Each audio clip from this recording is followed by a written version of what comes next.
تین جہاد کرنے پڑیں گے، ایک جہاد اپنے نفس سے، ایک جہاد شیطان سے جو نفس کو بھڑکاتا ہے، نفس میں پھونکے مارتا ہے، نفسانی خواہشات میں اشتعال پیدا کرتا ہے، برائیوں کو مزین کر کے پیش کرتا ہے، اور تیسرے بگڑے ہوئے معاشرے سے، وہ معاشرہ کہ جو آپ کو غلط راستے پر چلنے کے لیے دباؤ ڈالتا ہے۔ اگر ہجوم ایک طرف کو جا رہا ہو جیسا کہ میں نے عرض کیا تھا، اس رخ پر چلنا بہت آسان، اس کے خلاف چلنا بہت مشکل۔ ہو سکتا ہے بہت زور لگا کر آپ 5 قدم آگے بڑھیں اور ایک ریلا آئے 10 قدم پیچھے لے جائے، یہ ہوتا ہے۔ تو یہ جہاد کی تین ایسپیکٹس جو ہیں، پہلی منزل کے جہاد کے وہ ہم کل پڑھ چکے۔ اب یہاں صبر کا لفظ سمجھیے، 2 صبر ہوں گے تو یہ کام ہو سکے گا۔ علماء کرام نے اس کے لیے کیا اصطلاحات وضع کی؟ صبر علی الطاعہ اور صبر عن المعصیہ۔ جیسے اطاعت اور تقوی ایک ہی چیز کے 2 رخ ہیں، اللہ کا حکم ماننا اطاعت، اللہ کے حکم کو نہ توڑنا تقوی۔ اسی طرح صبر علی الطاعہ، اطاعت پر جم جانا، قائم ہو جانا، سہارنا، ناگوار چیزوں کو برداشت کرنا۔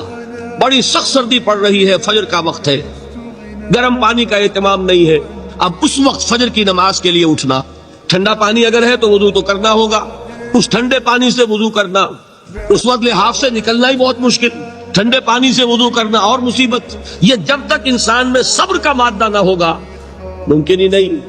اس کو کہیں گے صبر علی الطاعہ، اطاعت پر صبر کرنا۔